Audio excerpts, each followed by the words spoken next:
はい、まっチャンネルのまっちゃんです。前回愛車紹介で、エンジン音を、取り忘れたといいますか、消してしまいましたので、ここで、森脇サウンド、かけたいと思います。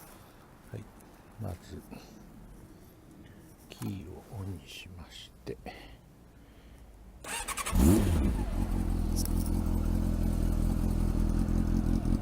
インライン4の森脇サウンドです。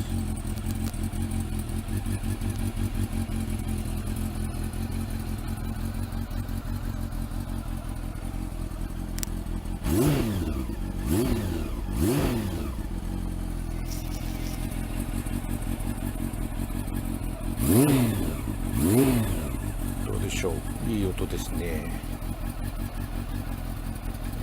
非常にこれが気に入っております。